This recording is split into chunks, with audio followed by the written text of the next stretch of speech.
America's Heartland is made possible by the American Farm Bureau Foundation for Agriculture, dedicated to building greater awareness and understanding of agriculture through education and engagement. More information at agfoundation.org. Farm Credit, financing agriculture and rural America since 1916. Farm Credit is cooperatively owned by America's farmers and ranchers. Learn more at farmcredit.com. The United Soybean Board, whose Common Ground program creates conversations to help consumers get the facts about farming and food. There's more at findourcommonground.com. The Fund for Agriculture Education, a fund created by KVIE to support America's Heartland programming. Contributors include the following. Today you'll find a growing number of consumers concerned about what farmers are doing to protect the environment. Hi, I'm Jason Schultz. Coming up, I'll take you to the wide open spaces of Wyoming to meet a farm family that has a unique approach to sustaining the land. Hi, I'm Kristen Samos. There are a growing number of farms and ranches in this country that are being run by women.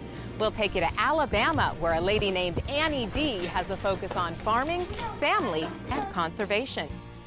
I'm Rob Stewart. Coming up, we'll take you to South Louisiana. Do you have any idea what this is behind me? Well, here's a hint. It comes from grass, it is sweet, and it will end up on your table. We're taking you on a trip back in time to explore agriculture's role in American history.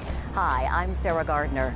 That history comes alive in Virginia at the home of George Washington and Colonial Williamsburg.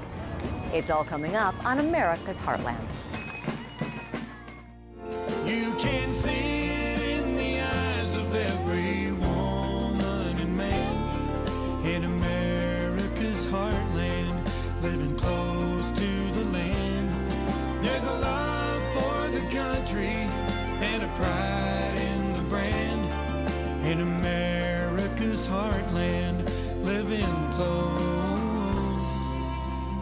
close to the land.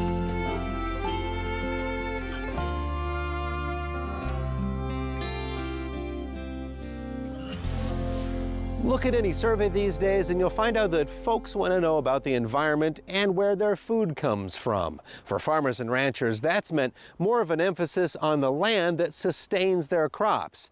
And for one farm family in Wyoming, that attention has brought national recognition.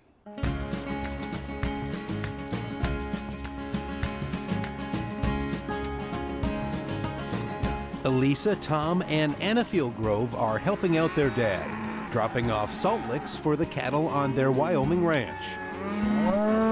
But cows aren't the only animals in evidence here. If you listen closely, you'll hear the bleating of goats scattered across this Wyoming rangeland. And there they go, off to their weeds. Ryan Fieldgrove didn't start out to raise a herd of goats with his cattle, but that changed when he looked around to find an environmentally friendly solution to battle an invasive and out-of-control weed problem. The weeds were impacting the grassland feed for his cattle. We had a very bad leafy spurge weed infestation problem several years ago, and growing up, that's all I did was spray weeds. Because we're a dryland operation, we don't do any farming, and we buy all of our own hay.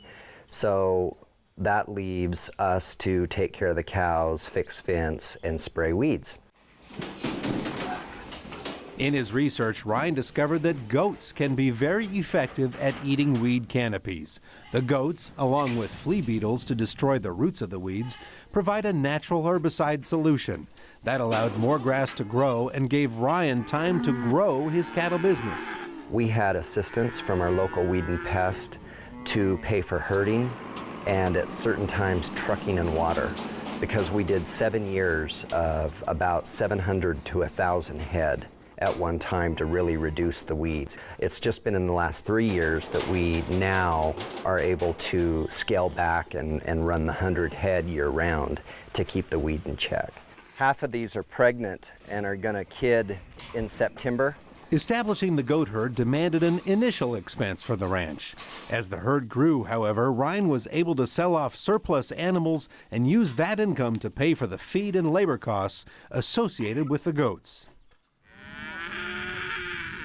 So with nature helping out the Fieldgrove family, they decided to return the favor. The area surrounding their 10,000-acre ranch is home to a variety of wildlife. Ryan installed barbless wire on the bottom rung of his fences, allowing animals to crawl underneath without being injured. This is potentially feathers from a sage grouse from flying into it. The Fieldgroves also participate in a conservation program designed to protect a bird known as the sage grouse. One task involves installing reflectors along the fence line. We mark our fences that are in areas where sage grouse like to stay, so that when they're landing or taking off, they can see the fence and they don't fly into it. We're trying to reduce mortality. And then also our rotational grazing is designed and planned so that we are out of those areas that are called lek areas, where their breeding grounds, their nesting, and their early brood rearing occurs. See where the fence starts to go down. The family's environmental efforts have not gone unnoticed. They received national recognition for their work, winning a prestigious Leopold Conservation Award. That achievement has reinforced the family's belief that improving the environment is an essential element in improving their ranch's productivity. We really enjoy being here. I think the emphasis is that it is very family-oriented, and it has taught our children good morals and a good way to start their life. I hope that someday maybe one of them will at least want to continue their lifestyle out here. At least one younger member has decided already. I called dibs on our house. So when I grow up, I really want to live here because I like just living on a ranch. As for their conservation efforts, Ryan says it's all about finding the balance between the environment and enterprise. You can have environmentally good practices that also are profitable for the ranching operation.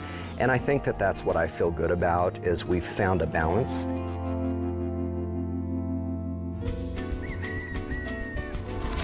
One more environmental note. Agricultural land in the Cowboy State provides critical winter habitat for 75% of Wyoming's wildlife. And there's a lot of agricultural land, nearly 30 million acres. By the way, long before humans and livestock trod that soil, dinosaurs were common in Wyoming more than 100 million years ago. Working a ranch or farm these days demands an understanding of crop conditions, livestock prices, weather challenges, and just good management. It also demands a real commitment to farming practices that offer long-term benefits to consumers and conservation. For one Alabama woman, it's those challenges and opportunities that keep her excited about working the land.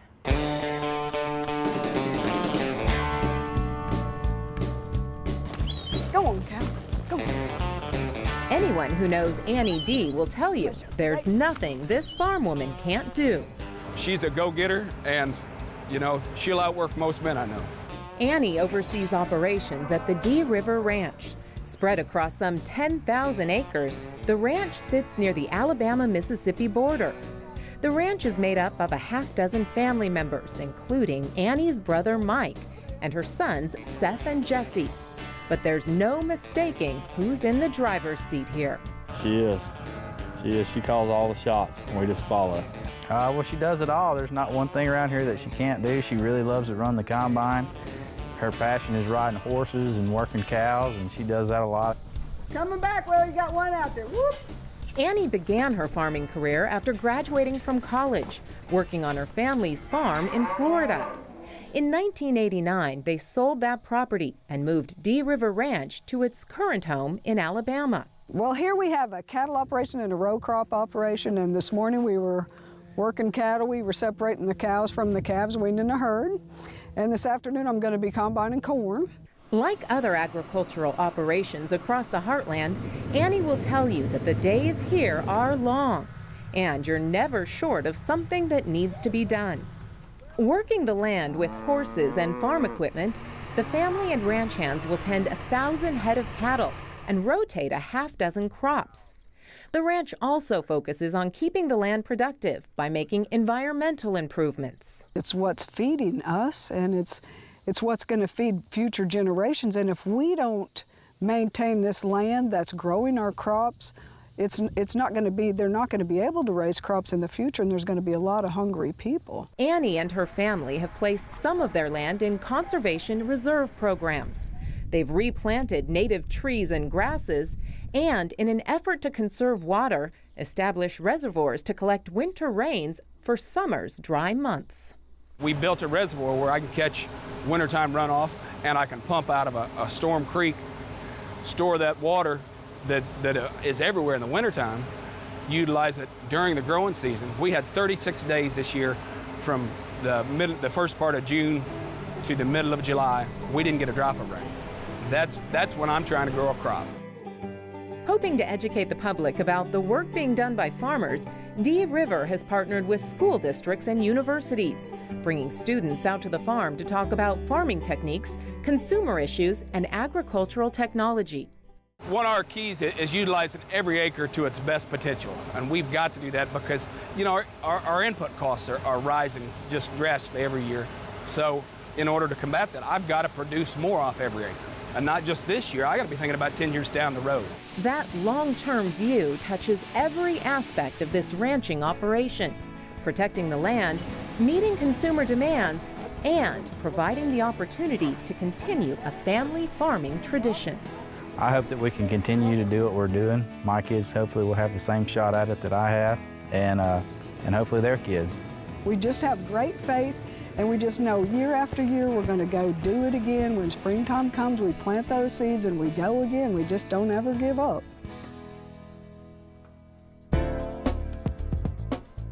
Cows came to America with the first settlers from Europe. The bovine arrivals included those in Jamestown, Virginia in the early 1600s.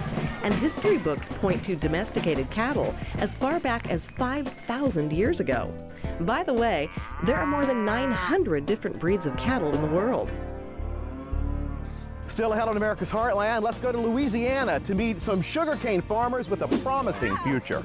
I'm Sarah Gardner. Still ahead, we'll take you to Virginia and two of American agriculture's most historic places. We'll take you back to the 18th century for some farming techniques at colonial Williamsburg and the home of George Washington.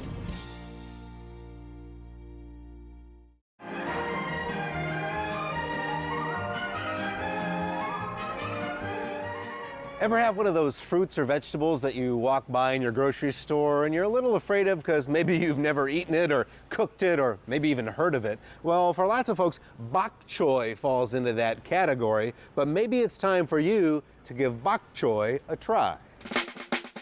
It may look nothing like it, but bok choy is actually in the cabbage family. It's crispy and sweet and traces its origins back several centuries to China. But you'll find it in markets and stores all over the world now with several different varieties. In the U.S., it's grown commercially in California. You'll find it grown in other parts of the U.S. as well, especially areas with large Asian American populations. Bok choy is common in stews, noodle, and rice dishes. The best thing about bok choy, besides its flavor, is its versatility. Boil it, steam it, add it to stir fry, or just pan fry it with some olive oil and garlic for a great side dish. Need another reason to give bok choy a try? Well, it's nutritious. I mean, it is green, right? It's got lots of vitamin C, vitamin A, and calcium, and it's low in calories. So I think it's time for you to take bok choy off the shelf. I've never met a farmer that didn't work hard to take care of the land they love, and that is especially true for the family you're about to meet right now. Come with me to South Louisiana to meet the Blanchard family, sugarcane farmers, planting roots for the future.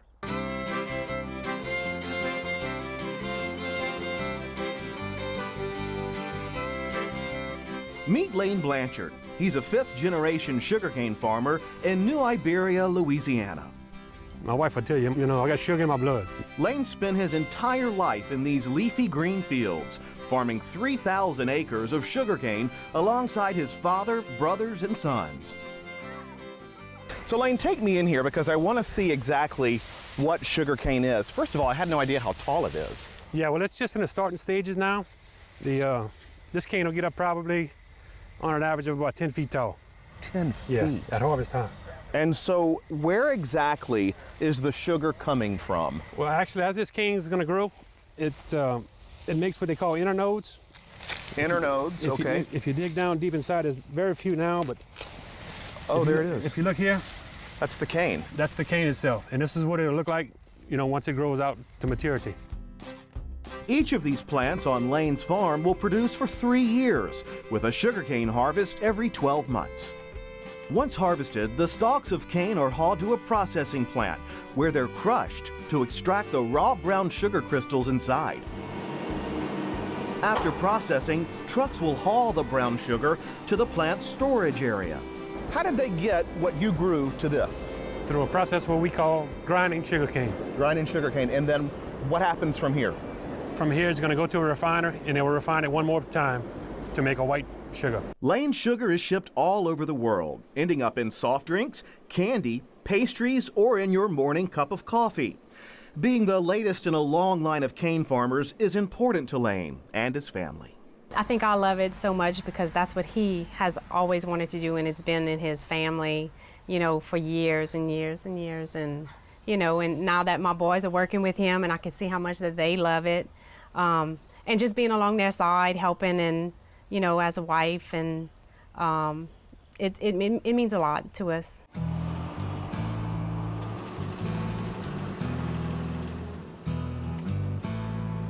Number one, try to help pay for this weed control cost that a sugarcane farmer has. These days, improving the crop means improving the land on which the cane is grown. To do that, Lane is taking part in the Louisiana Master Farmers Program, a statewide project with environmental coursework and accreditation requirements that the farmers must meet. Lane is doing everything he can to improve his soil quality because he knows how important it is, and it's for the future of the farm. It's not something that he's going to get an immediate return on, which is really powerful, and it's great farm management technique. That's part of what we're trying to learn, is how to preserve this soil for future generations. You know, people don't realize how important the soil is. You know, it's not just about going out there and working the crop. The soil is very important. We're taking every measure we can to preserve this soil for future generations. To be able to manage this soil like it would be part of me. The expansive tracts of sugarcane here are a far cry from the 90 acres first planted by Lane's father Harvey a half-century ago. But the family's farming dream remains the same, watching the roots of this farm continue to grow in good times and bad. What farming's that way? You know, you gotta be there when it's bad to reap the good. I'm proud of him and the boys for all they've, you know, come through, because it was good times and bad, you know. Why is it so special to you, Lane? Well, it's all I've ever done. I mean, I grew up on a farm, and it's all I ever wanted to do. Well, you're living your dream. Yep. And it's a sweet one, too. Yeah. Exactly right.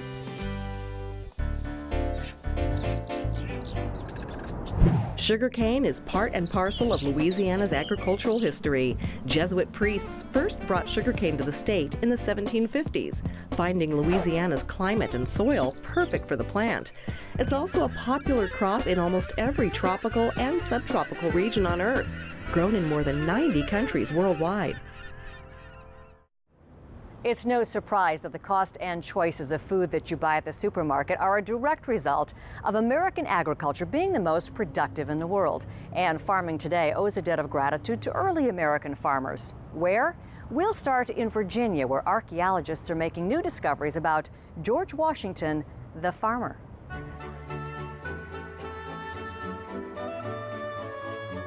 Tell you what, I just get hungry when I walk around this garden.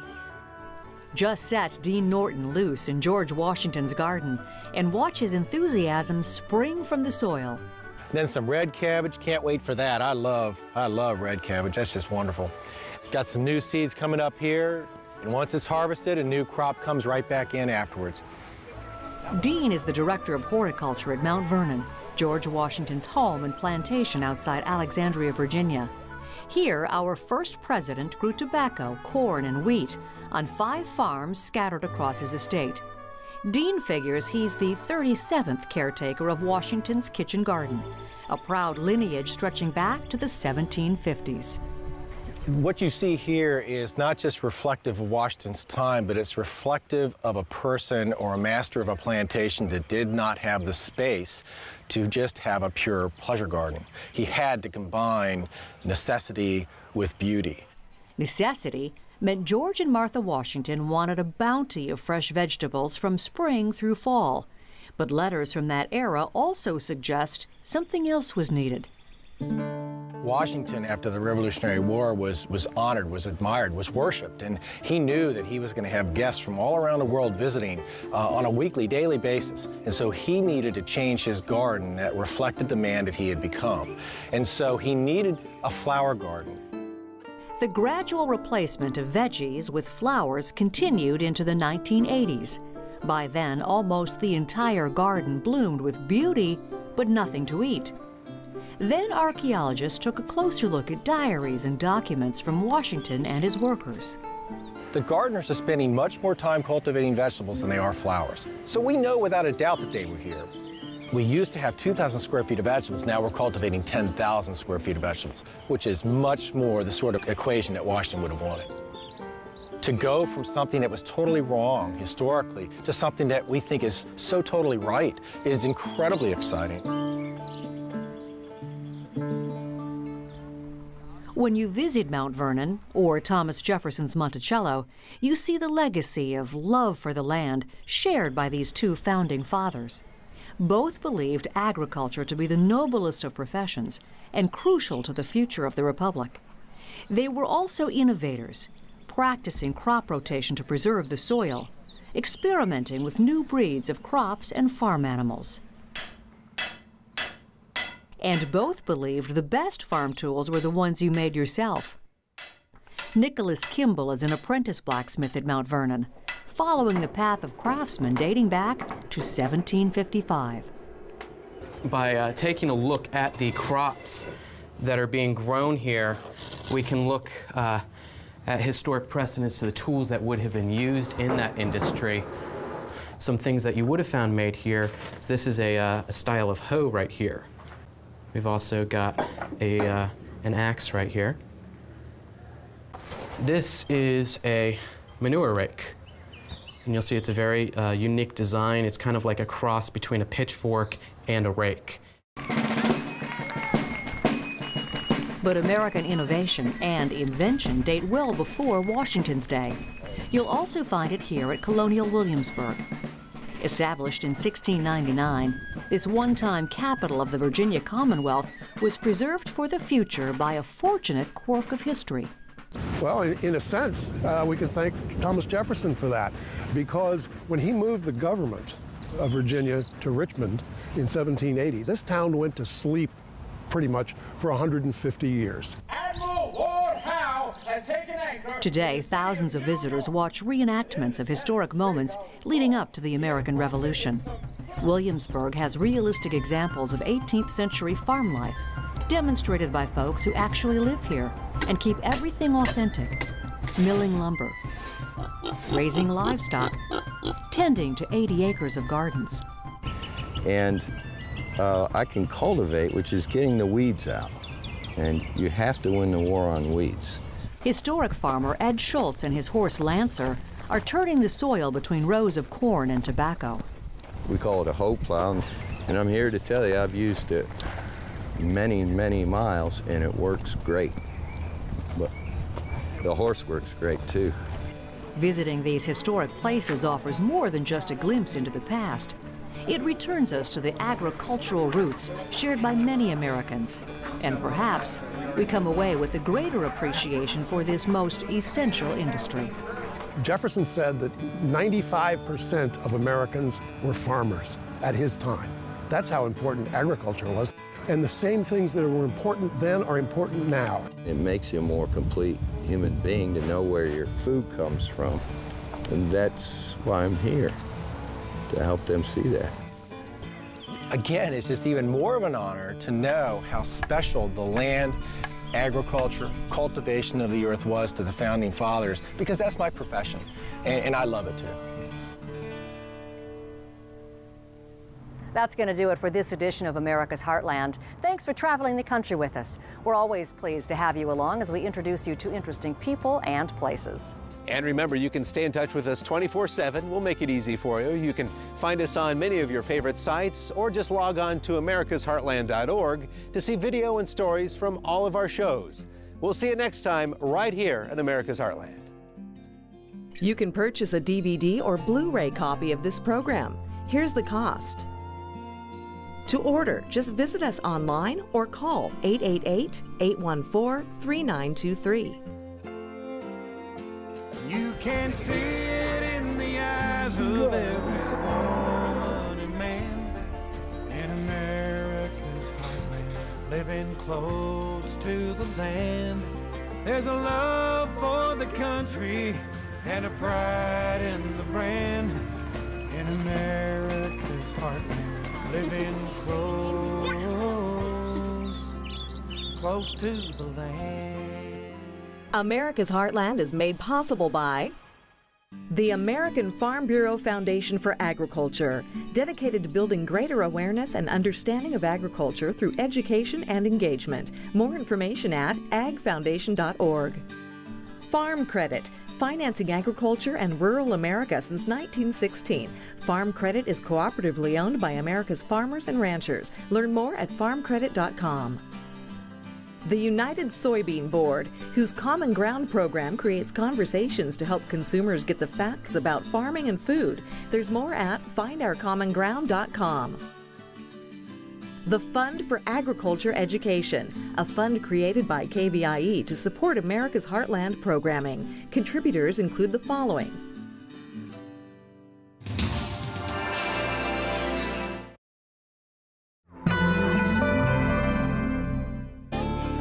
In America's heartland, living close to the land.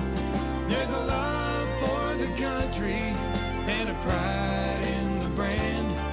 In America's heartland, living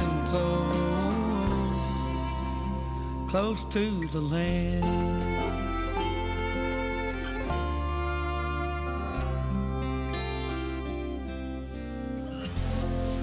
Look at any survey these days and you'll find out that folks want to know about the environment and where their food comes from. For farmers and ranchers, that's meant more of an emphasis on the land that sustains their crops. And for one farm family in Wyoming, that attention has brought national recognition.